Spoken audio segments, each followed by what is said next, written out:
Hello and good evening. Welcome to another episode of the Binod Paudel show. This is the second episode of 2021 and 71st episode of the Binod Paudel show. This show was designed and developed to spread some positivity during this pandemic where most of us are really suppressed due to so many stuff. So some of us have lost our loved ones, our jobs, our careers, and also few of us have seen nothing coming up in our life post pandemic.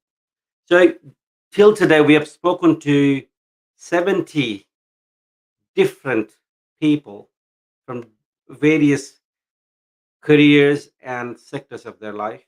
And also, we have touched various topics from Nepal and a few guests from India as well. Today, the 71st guest of mine is a special one. She's very special because, first thing, for the first time, my show was going live a few minutes ago, and then we had to cut off because of technical issues. And before I go ahead with the show, I would like to apologize with all of you. The software I'm using and the Facebook has some issue with going live for now. So we are now only live from YouTube, but tomorrow, similar time, I will be posting this through Facebook as well. But during this interview, the Facebook and the stream ads problem may get solved, and we might be live again before tomorrow also. Sorry for that. And without any further delay, I would like to introduce my guest. She is very popular now among youth, a confident person with intellectual mindset. She is a motivator, she is an influencer, and she has been motivating a lot of people through her skills of NLP, coaching. She is a confidence coach. She's a career coach, and also she is a chartered accountant. People say accountants are boring, they sit behind the computer and work, but she's the one who goes in front and spread the knowledge among people. And she is a very vocal person who does not get scared of sharing her own stories. Through her own stories, she's been inspiring youth of today to be vocal and come out of their boxes and share what's happening in their life, which can bring confidence back to them. Yes, I'm talking about hypnotherapist and a NLP master, confidence coach and career coach, and chartered accountant, Reshma Baral from Newcastle, New South Wales, Australia. Welcome to the show, Reshma. Thank you so much, Binod. Thank you so much for having me here. It's my absolute honor to be here. First of all, I'm very sorry for the mess that's happened before we start. We were supposed to be live 15 minutes earlier. We are live, but we had to cut it off. I'm really sorry for that.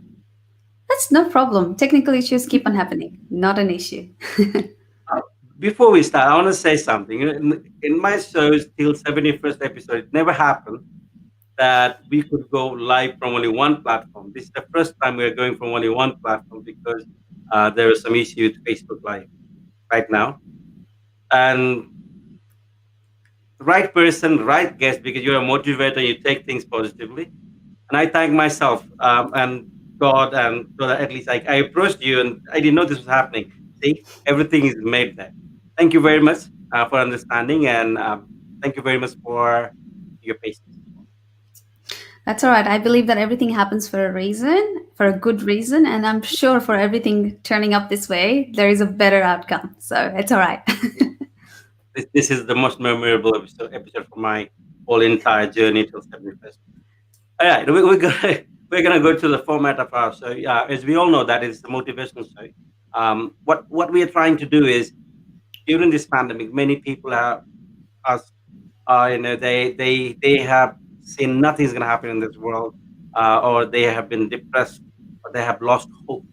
People like you, and you've got so many followers and fans, and your students, and your mentees who may get inspired by your life, your story, the person they love, and the person they look forward to.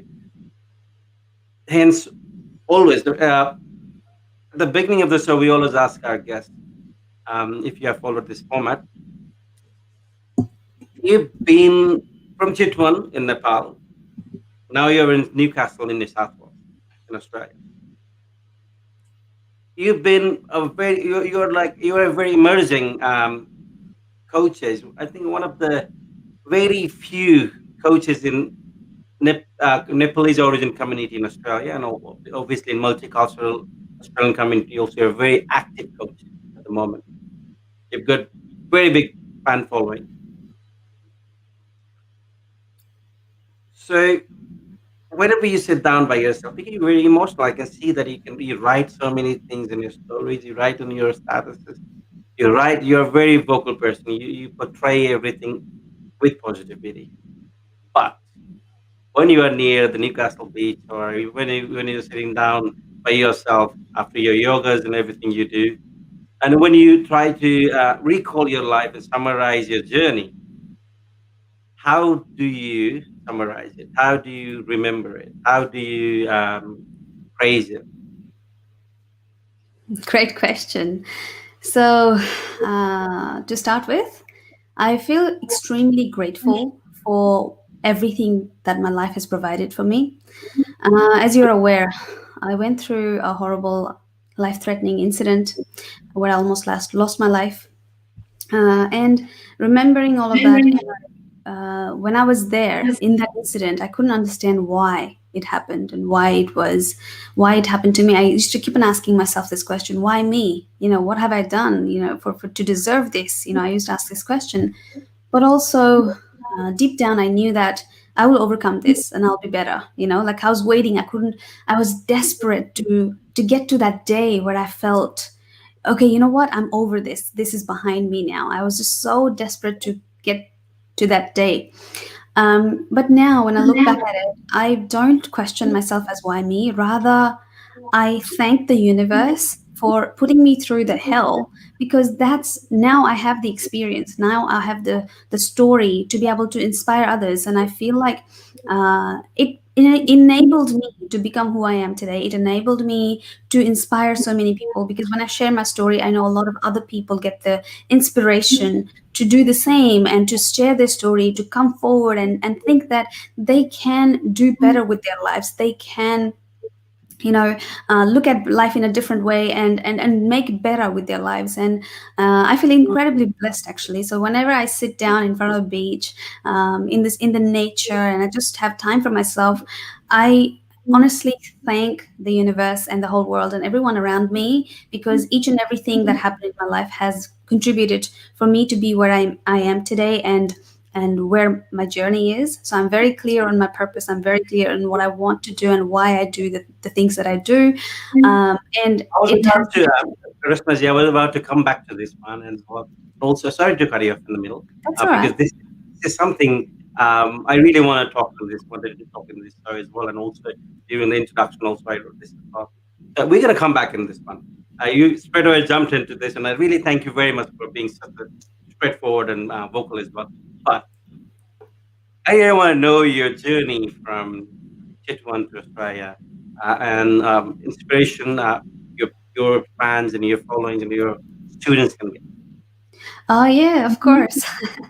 uh, I well, Chitwan. That's where I grew up, and after I finished my year 10, my family moved to Kathmandu, and that's where we are based. After year 12, I got my visa for Australia, and I came to Australia 12 years ago. And the journey has been very, very up and down, to be honest. It took me 8 years to get my permanent residence for someone who came that far, like long ago. Obviously, because of some mistakes that I made, some other external factors that I wasn't aware of, and stuff like that. But eventually, I got there. So it has been a very, very hectic journey, like towards getting my permanent residence in Australia. And being a 20 year old in Australia, and I remember my first job. One of my first jobs, I started working for $10 an hour. Because I didn't have any experience. I was jobless for 3 months because I was just in around the recession time when I had come to Australia. After 3 months, I finally found a job in a cafe, and I was hired for $10 an hour. And I said, well, I need to get some kind of experience. So that's fine, I'll do it. And after second week, I was only paid $6 an hour. So you know what it did? It crushed me. Someone who was a bright student back home, and I came to Australia with lots of hopes and dreams. And my self-worth, like that self-respect kind of got crushed so bad when I was paid $6 an hour. I called my boss and I said, hey, I think there must have been a mistake. And she told me bluntly, if you want to work. I can't afford to pay $10 per hour to two people. I have found someone else now. So if you want to work. If not, there are plenty of fish in the sea. That's what I was told. And I was like, wow, what do I do? Do I continue with this job or do I quit? Well, I needed the experience, if anything. So I continued for 3 months in that job. And then I found another job, and then I ditched that job after that because I just wanted to build my experience, so that I can get another job.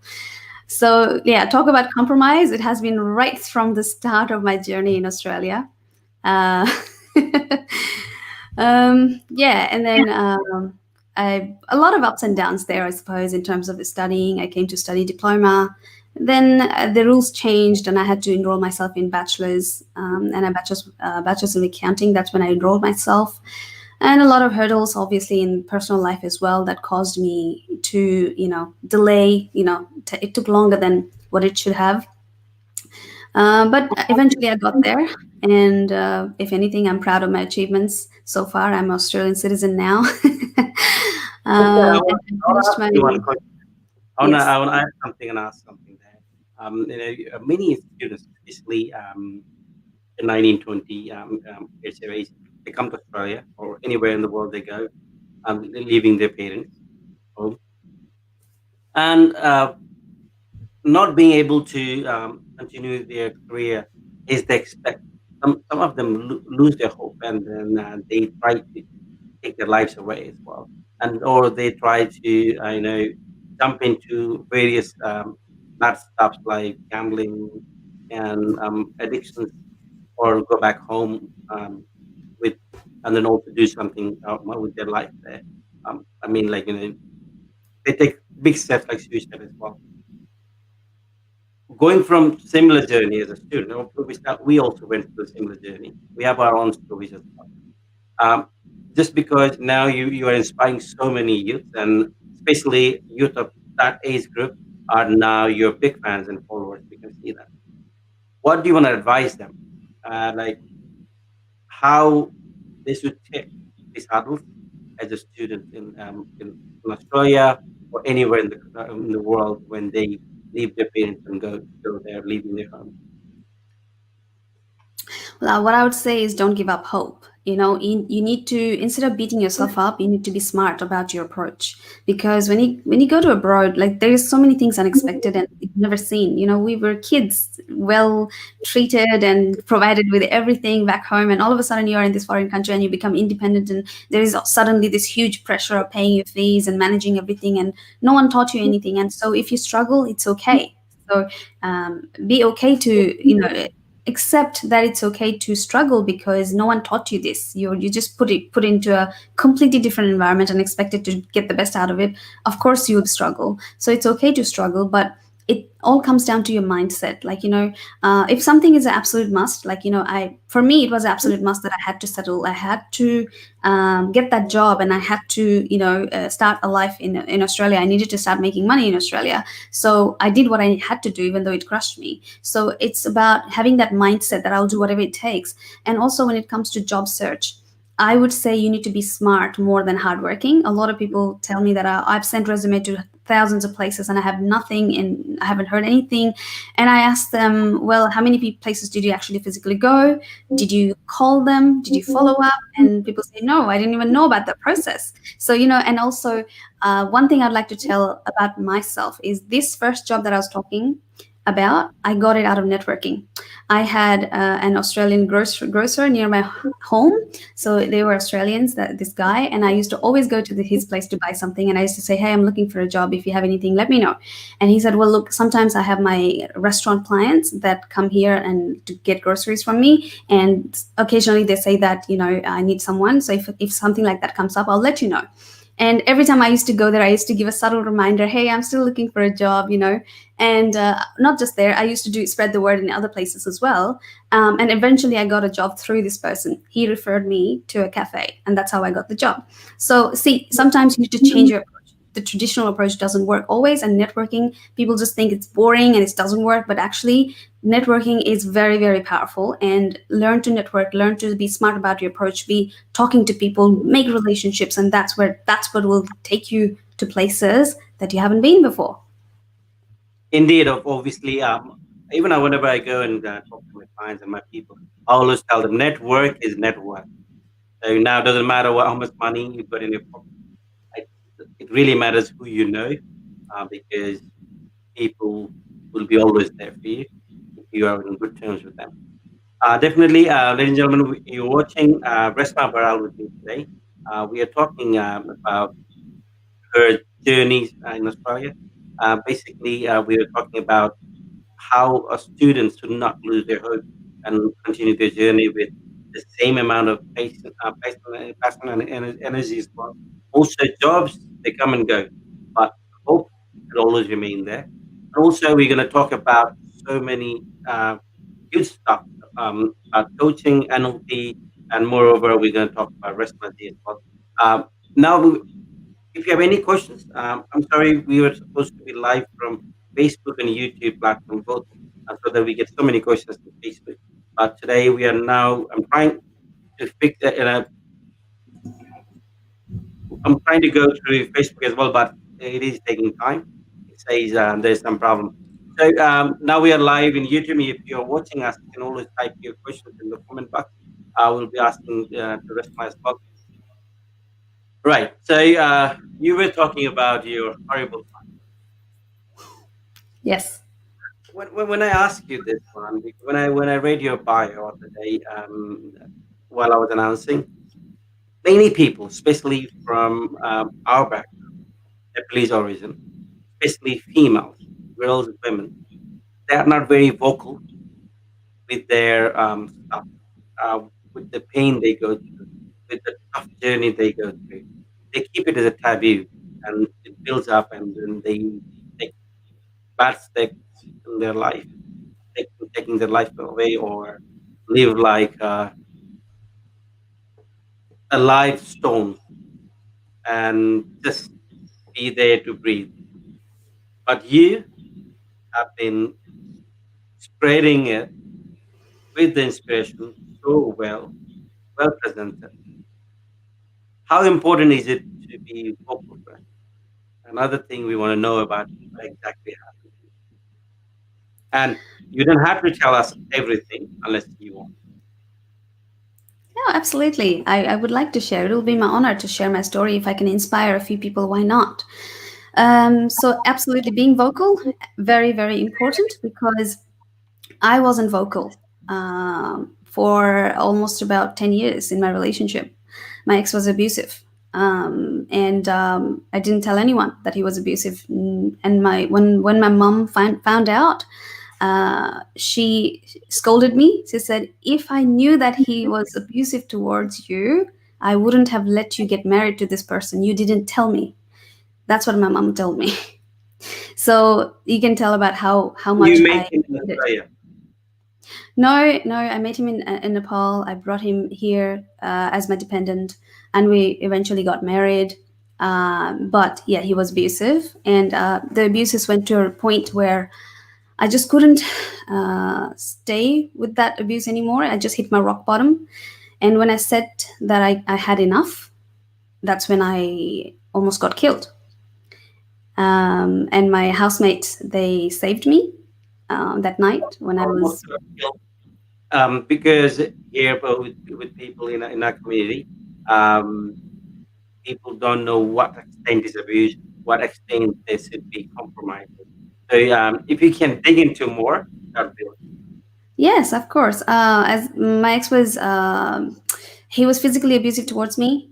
He used to hit me, smack me. Every time we had a heated conversation, he would just slap me in the face to make me silent, and that would just terrorize me, and I would be silent. And that had been working for him. And especially coming from our culture, we are taught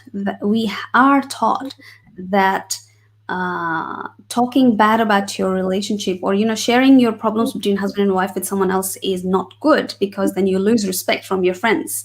And then so you're supposed to keep it to yourself. When you fight behind the closed doors. You don't even tell your parents. And especially parents who are overseas, all they do is just worry. So obviously I didn't want to make my mom or dad worry about me, so I kept it to myself, whatever problems I was dealing with. But me being silent and not telling anyone and not trying to get any help in the right time, it made him more and more strong and strong over me, as in like abusing me more and more over time. And obviously it reached to a point where I actually hit my rock bottom.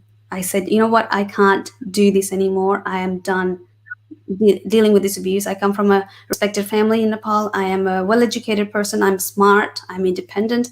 I don't deserve to live like this. I just said, that's it. I can't. I had enough, because I didn't see that there was any hopes anymore in that relationship for me, to for it to improve. It wasn't going to improve for me. It was just going to go keep on going bad and bad and bad. And that's when I said enough. And obviously it hurt his ego, and he tried to strangle me to death. Yes, out of hurting his ego, because I was married to him, and probably I don't know what he thought, but he really tried to convince me to stay. But when I didn't get convinced, that's when he tried to kill me. And my housemates, I used to live in Sydney, in Auburn at that time. My housemates broke into my room, separated him from me. He slapped him, like my housemate, it was another couple. He slapped him, and then I ran out of the house in an unconscious state. I was in denial. I was in a big shock that this had happened to me. And I ran to the police station. I filed a complaint. I couldn't even speak at that time. I was hospitalized that night in Auburn Hospital. They had to put a contrast in the CT to see if there was any damages in my nerves or my blood flow in my neck. It was that bad, and luckily there was no damages, but my tooth was knocked out, one of my tooth. So I had to go to the dentist in a different hospital, in Westmead Hospital, just to get my tooth fixed. And the dentist said to me, your tooth, I will put a brace on it just to hold it, but if it has died, then it will eventually fall off. If it hasn't, then it will go back to normal. It will be okay. So he said, I can't tell for sure. And so for 3 weeks, after enduring a terrible trauma, I couldn't even eat solid food. I had to live on liquid food, like semi-liquid food, because I couldn't chew because of the braces on my teeth for 3 weeks. Luckily, my teeth healed and it's all good now. But that's the pretty. kind of thing I went through. You've got a good smile. You look pretty with the. Yeah, and so I saved my teeth. Unless I was going through that bio of you, I wouldn't imagine uh, such a lovely, smiley person could have been through that. Oh, okay. So with this one, whoever is watching us now, and will be watching us in our archive mode as well, we go through various issues, various problems in our life, and to be able to talk like how Resma is talking now, it takes a big courage, and also this is the end of healing process. When you can talk to it, when you are able to talk with confidence about those kind of things, means you are healed. Obviously, you can't forget your past, horrible past, but at least you have started taking it easy. There's a great thing anyone can learn from you, Reshma. It's really good to know that you're able to share with us, and also I think for young couples, uh, don't take each other for granted. And also, when you're away from home, we all are there for each other. We have no parents, no in-laws, no siblings. It's each other. So when we are both dependent on each other, I think respect is the key. And also, everyone argues, couples argue, but I think physical is something a big no-no. And if you are going through this continuously with your partner, I think you have to think of it in earlier stage rather than when it hurts. She was mentioning about ego got hurt as well. Yes, before reaching that stage, I think it's a good idea to take decisions or sit down together in a fresh mood and talk to or take some legal help if needed. I've got no words, Resma. Like I can't. I think I'm going to deviate away from this topic and go back to your career. Okay. You're very strong women. Very strong women. Thank you. I can see your teeth smiley there. And Yes. nobody can imagine that you went through that. Anyway, so now you're NLP master coach as well. Plus, you are um, career and confidence coach. Anyone seeing you can say that you are a confidence coach. The level of confidence you've got now is super high, and I think many of us have got so many things to learn from you as well. And also, I think we have to thank this virtual world started since the pandemic as well, because people, if all of us were not staying at home and going to social medias, we wouldn't be knowing each other, or many of our clients wouldn't know each other, or they wouldn't know us as well. So I think we have to get every negative stuff, any pandemics, any problems. I think we need to find the positivity, and I think the blessings of this virtual world, virtual practice, has become um, a real blessing for us in the community, so that we get to know each other, the network we make throughout the world as well. So NLP, so many people, especially young generation, they want to be motivational speakers. It has become a trend. They want to join Toastmasters, some talking clubs, and they call themselves motivational speakers. And which is good thing, they practice as well. But now there's a new trend came up, saying NLP, neuro linguistic programming, if I'm not wrong. What exactly it is, and why it is so important to learn as a coach you want to be, and also what kind of career aspect one can get after doing that, and also why it is so important that a person, a coach, uh, does a study of our our brain, and then try to relate with the person's life. Yeah, thank you. That was a great question. Neuro-linguistic programming, obviously, neuro, brain, linguistic, language, programming. So pretty much you are programming the language of the brain. You see, because whatever you do in any area of your life, your mindset plays a huge role in your success. So what you believe, what your values are, what is important to you, what your decisions are, what you remember, your memories. All of these are very, very important aspects of anything that contributes to your success. And neurolinguistic programming is about understanding how your brain functions, how your mindset functions, and what components are there, and changing that so that we can make that person success oriented. Because you see, our brain is only 5% conscious and 95% is unconscious or subconscious mind that works in itself. And within that 95%, there are various filters like our beliefs, our values, our what we carry, like our past baggage and trauma that we hold, our decisions, our attitude. All of that is all in our subconscious mind. And neurolinguistic programming is all about dealing with your subconscious mind.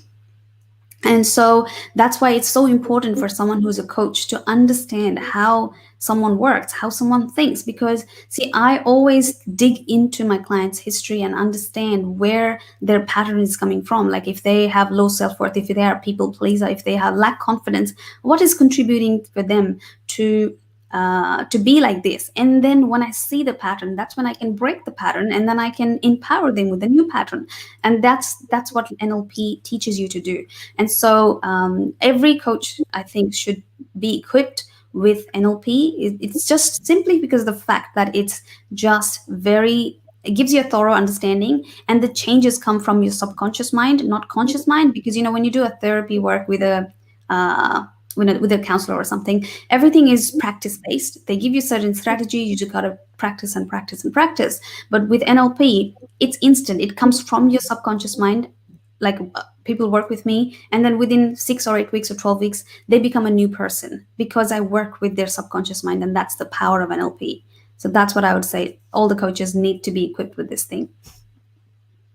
Also, how easy or hard it is to be, so most of the young generation they're studying or working full time, and they want to do this kind of process on the side as well.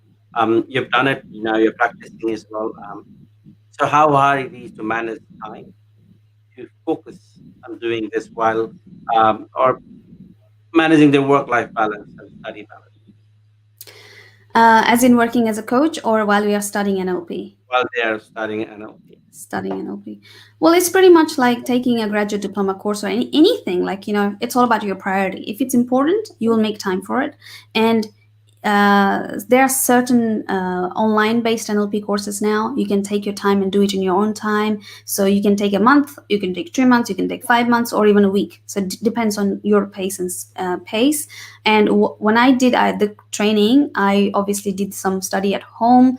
I used to allocate an hour each day to read my materials. And then I did a in-person training. Like, it was a live training for both my practitioner level course as well as master practitioner level course. But it comes down to, if it's really important for you, you'll find the time. So it's not like a very heavily time consuming thing like actually a university.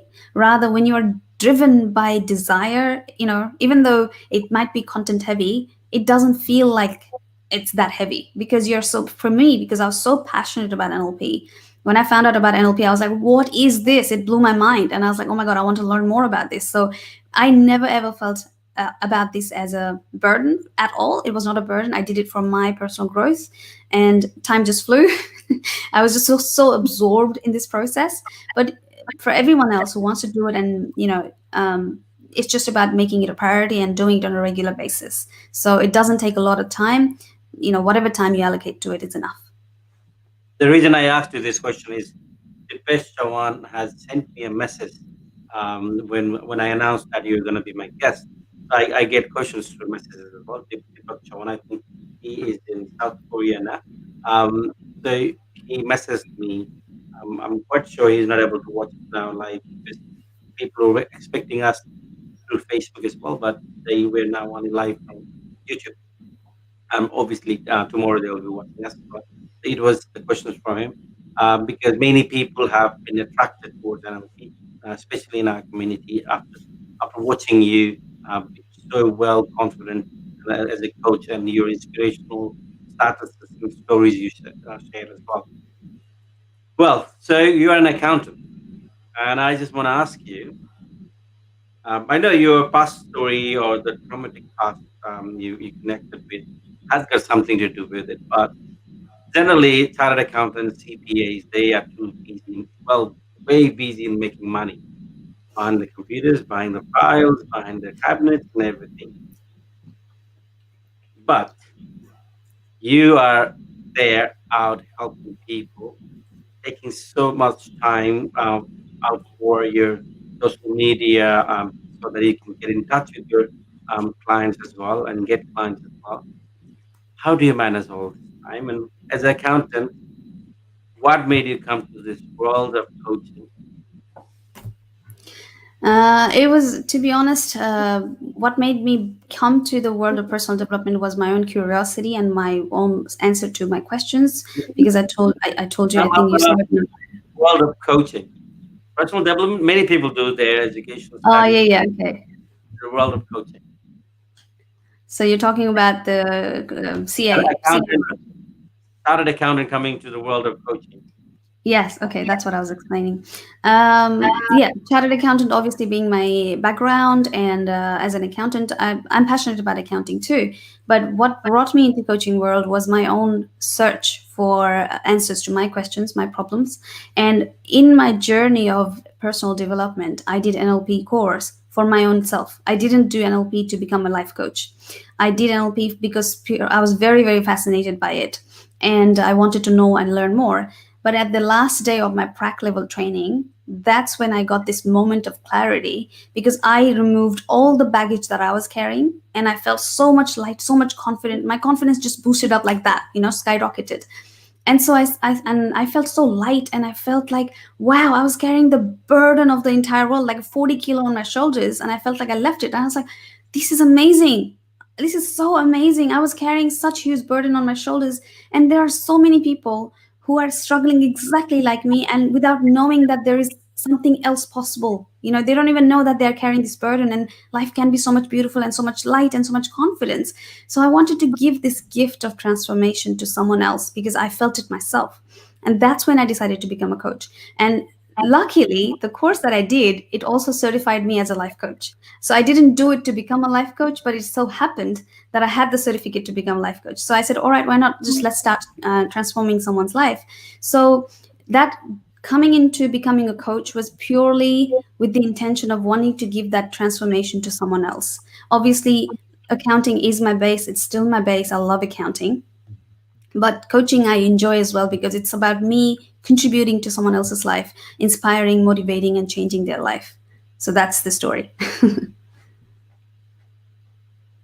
So you never had a plan to be a coach, going around and helping people, but you just went to the flow. But when you were stating this, how you became, you said something about baggage. Many people, most of us, don't even realize what kind of baggages we are carrying and what baggages or what loads are pulling us back. What could be those?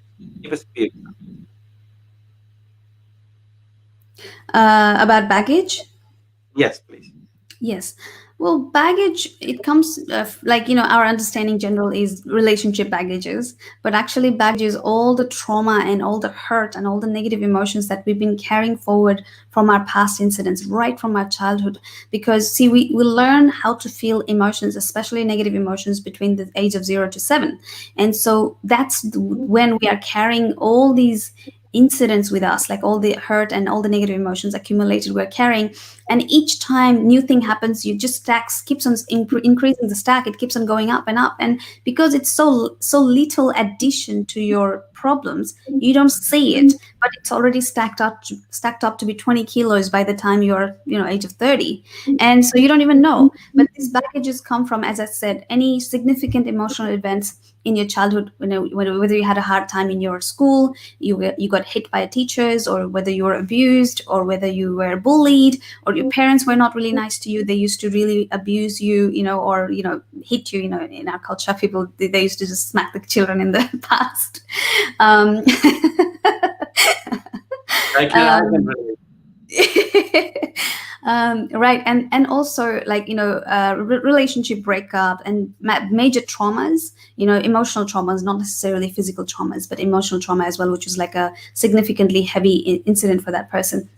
We carry all of these with us from all of these incidents, and then it affects our decisions, it affects our memory, it affects our attitude, it affects our confidence. So it has a huge effect on us. With each incident, we learn something new. With each incident, we take let's say a learning, as in, like, so for example, someone puts their hand on the fire, they know that it hurts, and that's why they will never put the hand on the fire again. So this fire hurts is actually a learning. And so with each life incident, when you take a negative learning, like, someone, like, for example, you had a breakup with your boyfriend, and you ended up telling yourself that I'm not good enough, I'm not worthy of love. because I keep on having breakups, right? So that is disempowering you, and you will never go and find yourself someone else, because you're stopping yourself because of this decision that you've made, that I'm not good enough, just because of the past incidents. And when you are able to break from this I'm not good enough, that's the only time you will be empowered and truly be able to move forward without fear and hesitation towards finding that true love, right? So this is just an example, obviously, but I'm just trying to portray how our past trauma affects our current and our future. So that's what it is, trauma. So deep, it's so normal, so general, but so deep, isn't it? Yes, it is. People don't understand, but and we don't normally think on a daily basis, but it has a huge impact on our personality and everything that we do. What is called self healing? I think when people go through all this, it's called, I think not everyone has got now access to the life coaches. Not everyone has got access to the coaches like you, the trainers like you as well. If someone in the corner of one corner of the world going through this kind of scenarios, and if they need to be healed back as soon as possible, especially during this time of pandemic, we don't know what's going to happen after the pandemic. We don't know how we're going to bounce back. We don't know how it's going to be new normal. What is new normal? We don't. We are all confused, and also we have seen no future. Many of us, especially people in the one corner of the world where they don't have access to so many things. If for them, if they have to do self healing, is there any process, or is there any way they can try to heal themselves, or come back to the normal way they were before, or start something new totally? Oh, of course, there is a possibility. I did self healing, like by the help of book, as I said, from Tony Robbins. I healed my PTSD that I was struggling for 3 years by using the techniques mentioned in the book. So one of the cheapest way is read books, listen to podcasts, listen to videos, and follow some people who are sharing values, on YouTube, on Facebook, on social media, and start listening. But if you really want to help yourself, what I would like to say three things. First is managing your emotions. You need to be on top of your emotions. Like most of the people dwell in negative side of the emotions. So if you need to switch actively from negative to positive side of the emotions, and actively trying to set your emotional home in that positive space. So having that emotional mastery, like that takes a lot of actively switching from negative to positive all the time, making that active effort. And then mastery over your thoughts, as in controlling your thoughts, because we have a lot of negative thoughts and lots of chatter going on in our head. Being able to control that, and the best way to do that is meditation. So meditation really, really helps you to control your thoughts, be focused, be concentrated, and then practice changing your perspective towards incidents. Like we are hurt because we obviously have given certain meaning to that incident, but can you try and see it in a different perspective, so that you actually get the positive learnings out of it and keep the negative like away, and learn how to forgive people, learn how to move on, and look at it in an empowering way. Whatever had happened in the past, instead of asking questions like why me, ask empowering questions like what was there to learn from this for me. Now, why is this, instead of saying why is this happening to me, ask what is there to learn from this. So Tony Robbins says that the quality of your life is a direct reflection of the quality of the questions that you ask yourself. So learn to ask more empowering questions to yourself, instead of saying why me, why does it happen to me, why does my life suck. Just say what is there to learn, how can I be better, what went well, what didn't go well, how can I change. Asking all these empowering questions will definitely help you in this self-healing journey. We were talking about meditation. Obviously, you're a hypnotherapist as well, if I'm not wrong. So we're going to come back to that topic. It's very interesting as well. I think a couple of episodes before, I had one guest who is practicing hypnotherapy in Sydney. So I spoke to him as well, and today, because you've got a combination of so many things, I'm going to talk about that as well. But before that, for someone who can't concentrate on meditation, for example, me, I can't sit down there and just try to meditate. What could be other options in the process of self healing if one can't meditate, or one doesn't have that environment where they can meditate, the space they can provide for themselves? Is there any way they can do it well, by incorporating into their normal life? Okay, well, you need to be able to control your thoughts, or like at least change your thoughts from negative to positive. So it takes awareness. See, meditation helps you increase that awareness, but it's not the only way. You can actively try to be aware of what your thoughts process are, as in like writing down what I've been thinking, what kind of thoughts are coming up in my mind. And if they are negative thoughts, then like immediately telling yourself, hey, I've got a negative thought, switching it to positive. So that way you can actually start healing yourself as well, because most of the times when you're in a situation, it's the negative thoughts and the fear or the uncertainty, that kind of emotions, the combination of the thoughts and the emotion, that's what is causing you to have lack of confidence in that situation, right? So if you were to have control of your emotions, like actively switching to positive emotions and saying to yourself using positive affirmations, I can do this, I can do this is okay.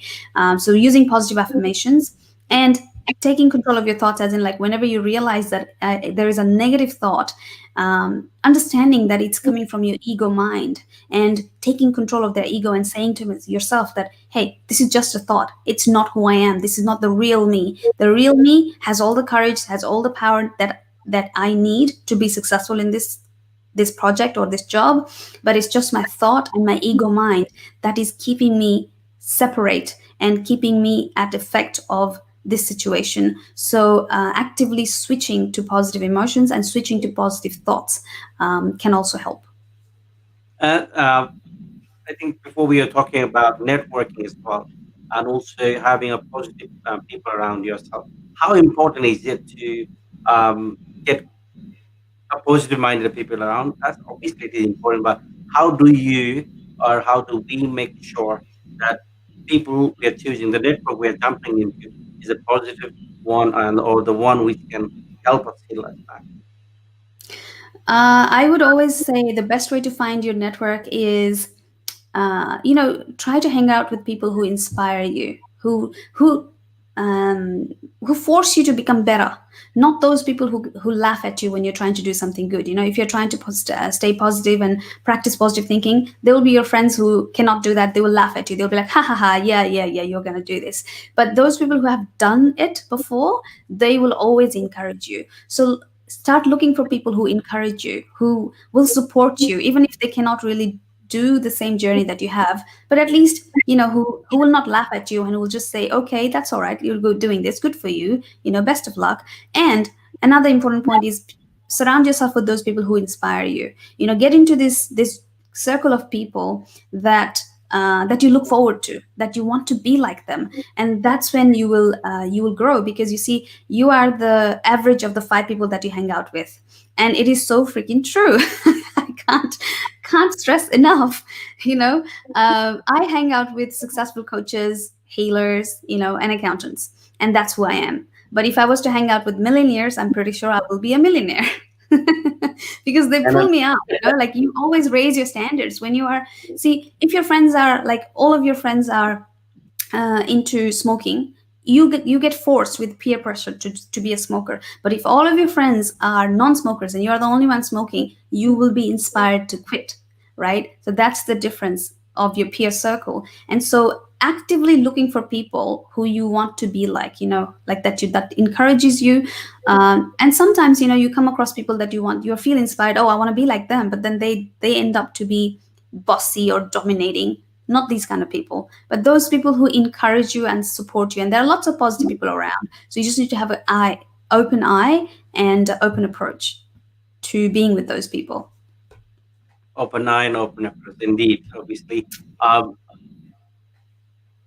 but sometimes, we as human beings struggle to accept the fact that our best mates or the best circle we're in, or the family or the group we're in since so long time is not good for us.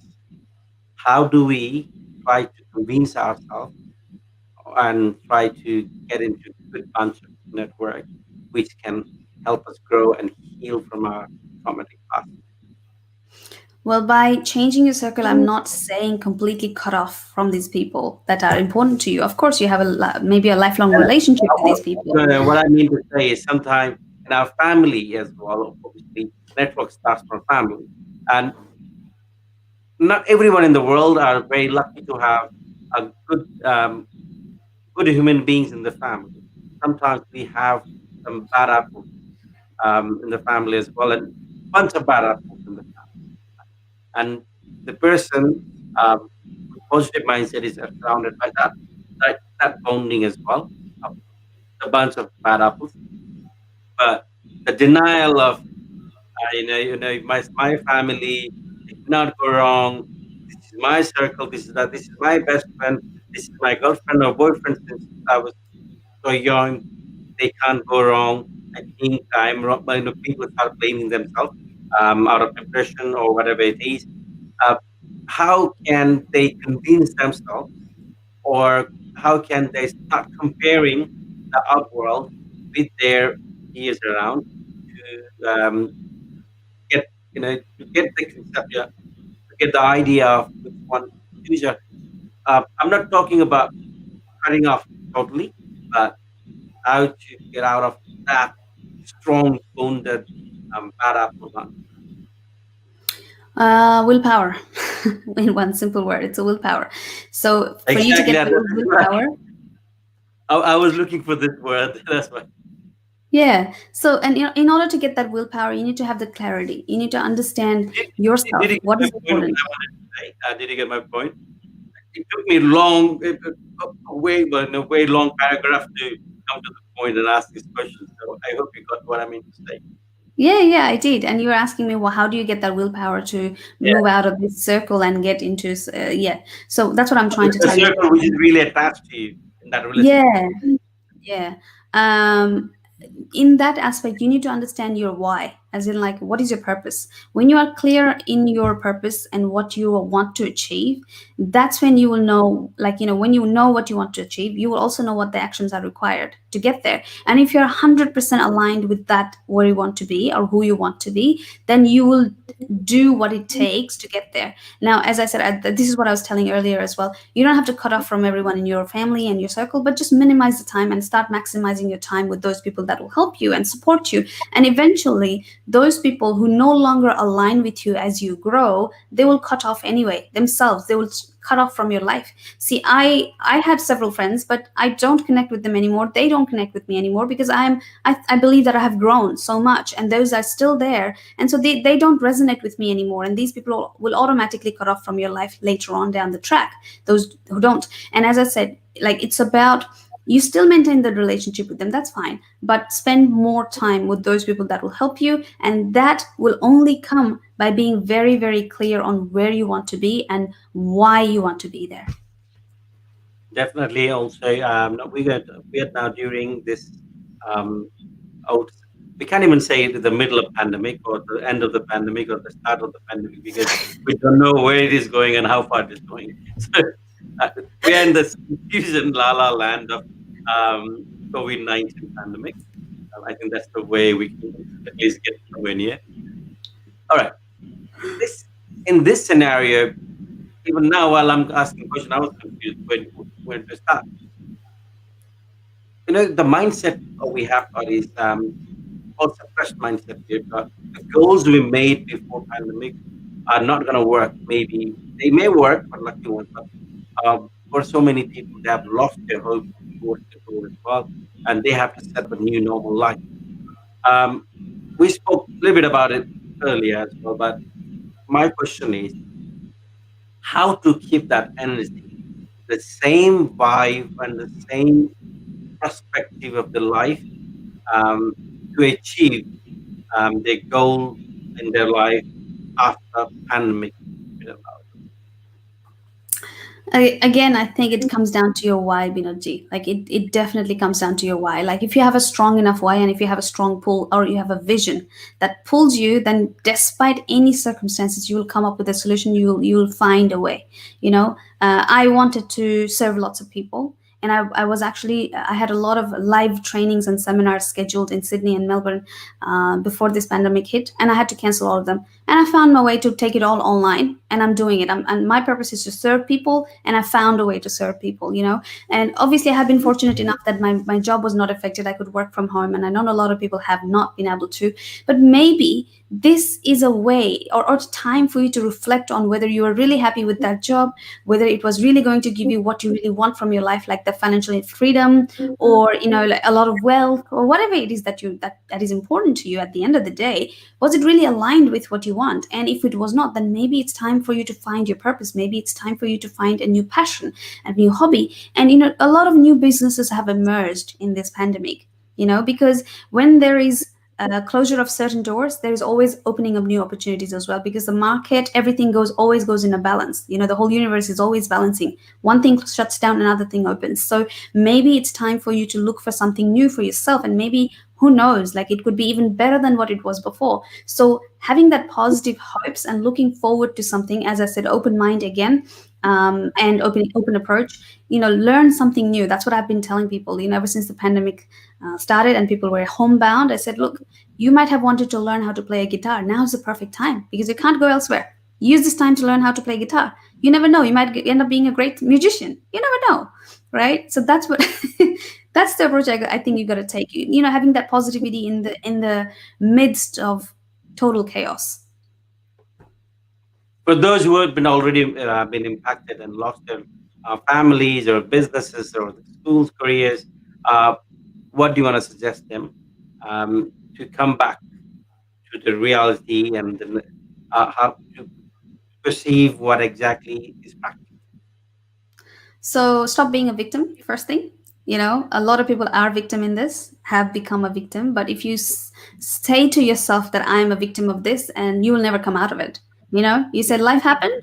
All right, what next? Always ask what next? What do I do next? Then you will automatically find answers. When you ask the right question, the answer will be right there available for you. So first of all, definitely stop being a victim. Easy and blunt. Easy and blunt, yes. We are towards the end of our episode as well. I think we're having very great conversation, and I really didn't want to end this. And really want to apologize once again. Technical error happened in such a positive and motivating environment today. Um, I don't know what to say. I became quite nervous in the beginning because it happened today, and we're still not able to go live on Facebook. There's some issue. All right. So we are again going to talk about your story and the emerge of the virtual coaching. Many people around the world, they had an excuse of, I can't travel, I don't have time. And you're a full-time accountant working as well. And time management has become a big problem when there is all the time they have because of the pandemic as well. And if anyone has got excuse, I always say this: if anyone makes excuse during this time, they will always have excuse even after a pandemic is over as well. How to cut down excuses in our life, especially for the young. I would say for young generation, 20 to 25. They have got excuses now because this is what happening. We are not able to go to college. We are not getting work.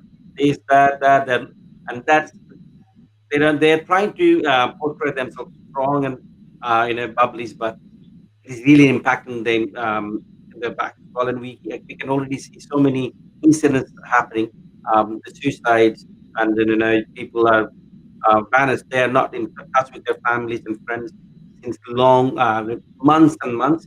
This isn't happening. So how to cut down our excuses and focus back into what exactly needs to be done. When you are giving excuses, you are procrastinating. And my formula for overcome procrastination is this concept of pain and pleasure.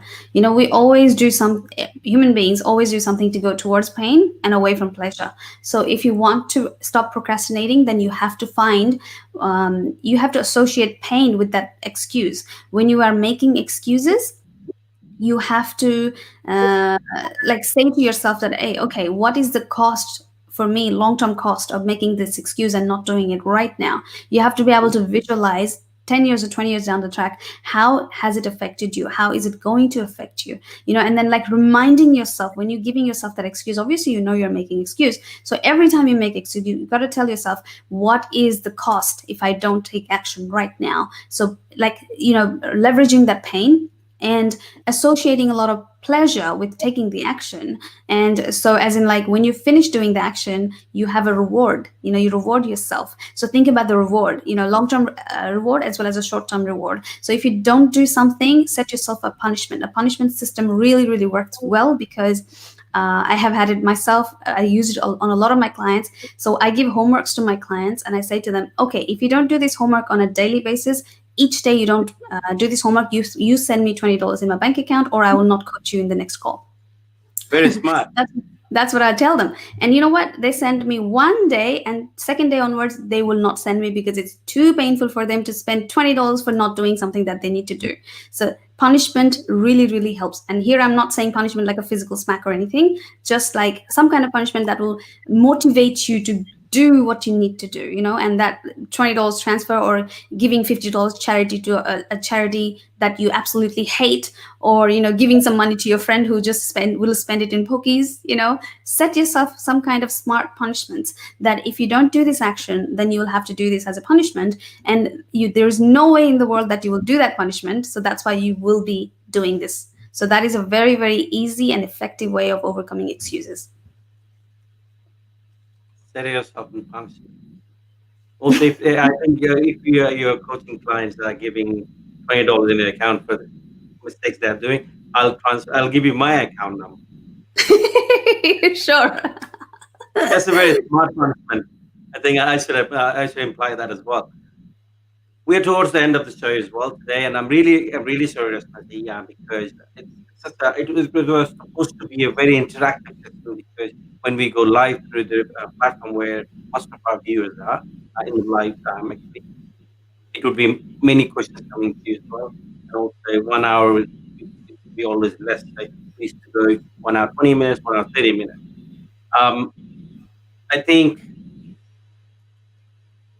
I might have to bring you back in another episode and talk about something totally different in a different way to people out there, because especially from the community we belong to, our regular people from our region, we have a lack of this confidence of accepting the fact that we need to stop playing victim to ourselves, and so many things keeping stuff taboo, and killing ourselves within slowly.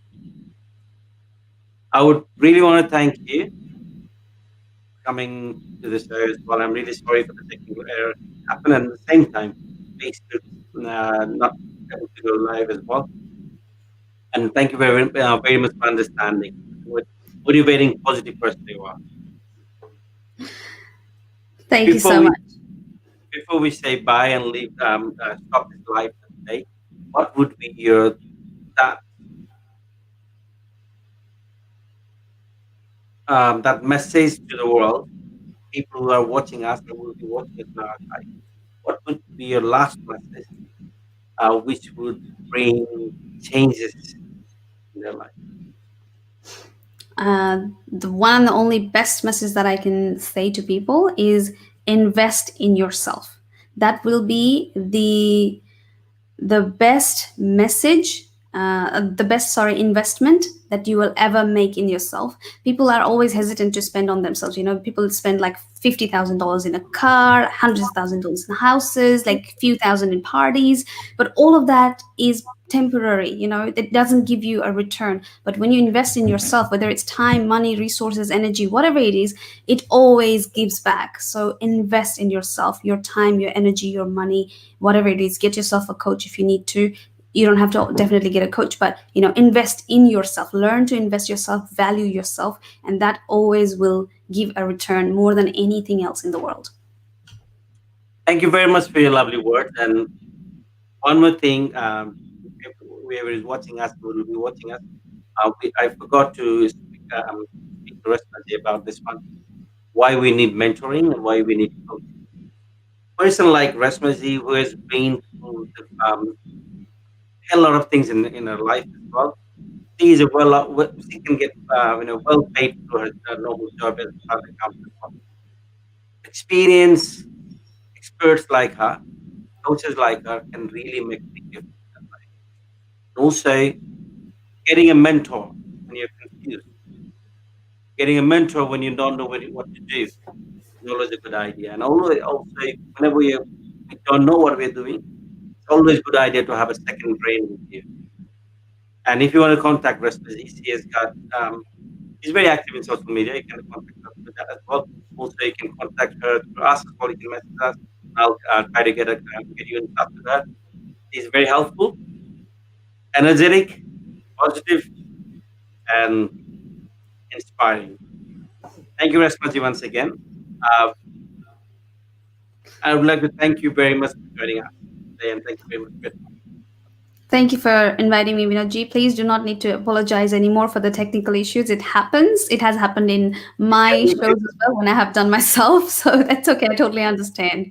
You can imagine that you can still notice I'm still frustrated and nervous. I'm trying to keep going live on Facebook. I'm hitting that button. Still not working. Thank you very much, Vespazi. It was great to have you, and then hope to have you back once again with no Thank issues again. you for having Thank me. you. Ladies and gentlemen, I was talking to Reshma Baral, very inspiring coach uh, from Newcastle, Sydney. So Newcastle, Newcastle, Australia. She has been a very vocal person, being an inspiration to those who keep their problems taboo. And also, she's been such an inspiring person uh, with her journeys. Being an accountant, she is a life coach. She's a career confidence coach as well. And also, if you are going through any issues in your life, or if you want to build up confidence, contact people like her. She is Reshma Baral in Facebook, and obviously I'll be tagging her pages as well. Also, she works through her Reshma Baral coaching, and she's got a lovely group she's created in Facebook as well. I think when you get in touch with her, she'll connect you to that one, and also the digests you get from that group are really inspiring. I follow her every day. I go through her posts as well. Maybe it's a perk of having a friend in Facebook. That's what I get as well. Contact her if you're especially if you're in Sydney, if you're in Australia, especially, and young generations. I think you can be really vocal and open with her. I think if you can't also with her expertise, she can make you say or bring your burdens out of your heart and brain, and she can help you heal. Thank you for watching us. I'm really sorry for the technical error happened and not being able to go live in Facebook still. It's so frustrating, but thank you very much for your love. Don't forget to subscribe me on YouTube, follow me on Instagram and Facebook page as well. Also, this is our 71st episode. Now, till our 100th episode will be in our first season. And if you have any people, any guests in your mind, you want me to talk to them through this show to you, let me know, and we'll be definitely trying to bring them in the show and try to motivate you. Keep watching the Binod Paudel show, and do not forget to subscribe me. Thank you.